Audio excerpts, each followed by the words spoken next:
House Speaker Paul Ryan says he will not invite Russian President Vladimir Putin to address Congress if Putin comes to Washington.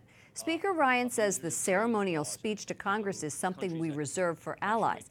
Trump has invited Putin to the White House this fall as a follow-up to their private meeting in Helsinki last week.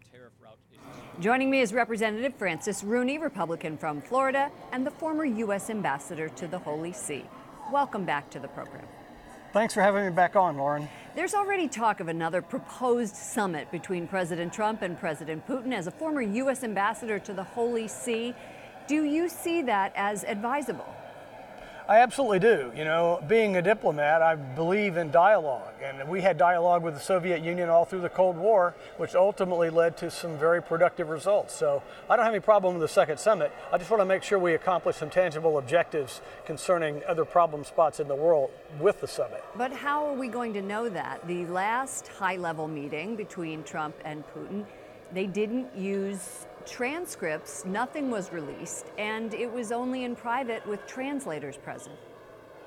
Well, I hope that he will, now that he's done this icebreaker meeting, he will revert to more of the standard diplomatic meeting with note takers and pre-discussed position points so that we can try to see if we can't narrow some asymmetries in our relationship and gain a little help out of Russia, maybe with some of our other enemies like North Korea and Iran. Just this month, U.S. intelligence officials indicted 12 Russian officers for interference with U.S. elections. Is it time to enact additional sanctions? There's a bill on the Senate, Senator Marco Rubio and Chris Van Hollen, for sanctions for Russian election meddling.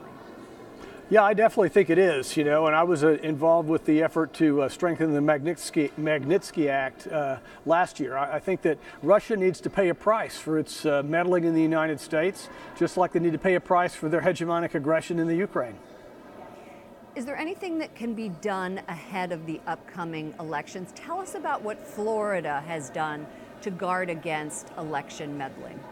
Well, Florida's kind of a very progressive and forward-thinking state in terms of elections. The county election board's computers do not connect with the internet, so it's impossible to be hacked. Before we let you go, tonight the historic meeting begins to advance international religious freedom. You are speaking. Why do you believe is religious freedom such an integral part of maintaining global stability?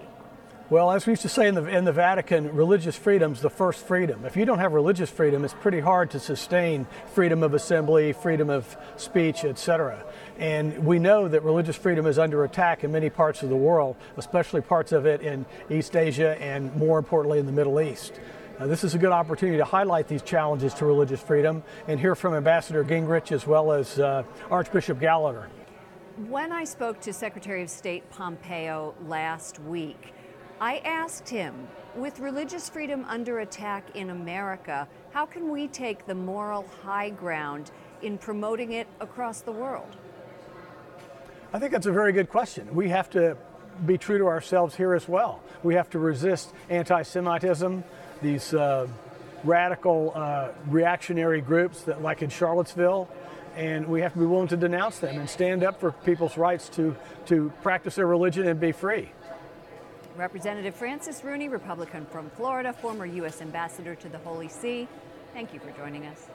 Thanks for having me on, Lauren. Have a good day. You too.